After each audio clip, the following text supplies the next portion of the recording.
Til Østerbro, Københavns roligste kvarter. Hvorfor har du valgt at bo på Østerbro? Altså min mormor boede her, så jeg kendte Østerbro. Vil du så ikke bare til for eksempel Frederiksberg eller sådan noget? Eller vil du bare så boede jeg 2 år på Frederiksberg. Jeg synes, det var for langt væk fra vandet. Altså nede fra havnen, ikke? Altså faktisk kunne jeg ikke finde mig til rette på Frederiksberg. Det er helt åndssvagt.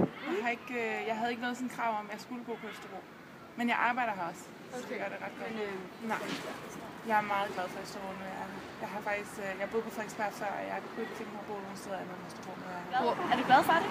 Ja, jeg er meget glad for det. Det er godt. Østerbro er altså ikke bare lige sådan et sted, man forlader. Folk, de elsker det.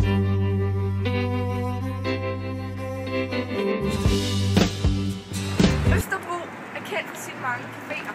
De mest populære er Joint Juice og Barrasso. Østerbro er også kendt for sine mange udvalgte klubber og aktiviteter. For eksempel den her skakforening. Hvis du vil have en ny bolig, så skal du vælge en ny bolig. Hvis du hedder Stine, og du har en ko, så skal du vælge Stine og ko. Hvis du har en net, men vil have 2, så skal du vælge Netto. Hvis du hedder Peter og vil have en bajer med chokolade, så skal du gå til Peter Beyer Chokolade. You can see!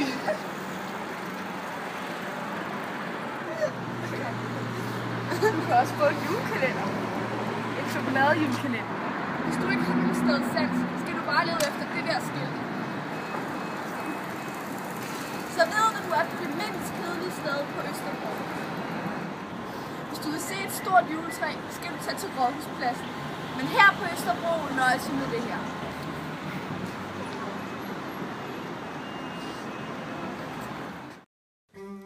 Nu har vi vist dig lidt om Østerbro, og du kan jo nok se, at det er et fantastisk sted.